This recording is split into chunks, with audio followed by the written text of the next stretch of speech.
সে যে আবেগ ছিল, সেই আবেগটা মাঝে ৬-৭ বছর ভাটা পড়ে গেছে।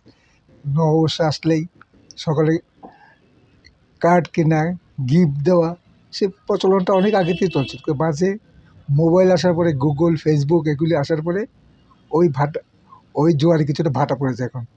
তবে ইদানিংকালে এই বছর থেকে আমি দেখছি ছেলেমেয়েরা কিছুটা হলেও ঝুঁকছে। এটাই আশার বিষয় যে আমরা ভবিষ্যতে হয়তো বা আবার দেখতে পাবো যে কার্ড ভালোভাবে পৌঁছে। আগে তো কার্ডে সবাই মানে কার্ড কিনবো, গিফট কিনবো, এটা বিশাল ব্যাপার ছিল। কিন্তু এখন লক্ষ্য করা যাচ্ছে কার্ডটা ছেড়ে ওরা গিফটের দিকে ঠিকই আছে। কিন্তু ইদানিংকালে আবার শুরু হচ্ছে কার্ড। আমরা আশায় আছি ওই দিনগুলো আবার ফিরে আসবে। কার্ডের মধ্যে যে একটা আবেগ জড়িত থাকে, ফেসবুকে, গুগলে এগুলি, সে আবেগটা থাকে না, একবার দেখেই ছেড়ে দিল।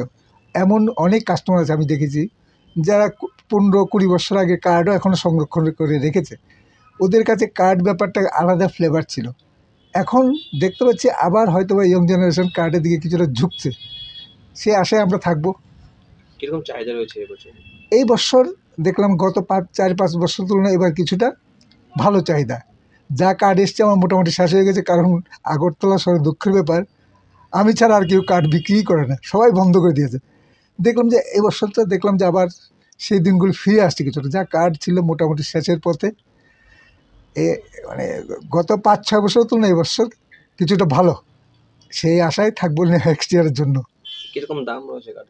কার্ড এখন আগে 20 টাকা 25 টাকার মধ্যে কার্ড পেতো, এখন মিনিমাম রেঞ্জ 80 টাকা। 80 টাকা থেকে শুরু করে 150-200 পর্যন্ত কার্ডের রেট আছে। এবছর কি পরিমাণ কার্ড বিক্রি করেছেন আপনি? আমি খুব বেশি করিনি, যা কার্ড এনেছি ওইটাই, মানে আমি ভেবেছিলাম যে প্রত্যেকবারের মতো এবারে হয়তো বা কার্ডের চাহিদা থাকবে না, কিন্তু আবার দেখলাম যে কার্ডের চাহিদা বেশ ভালোই ছিল। যা কার্ড এনেছি সব শেষ আমার।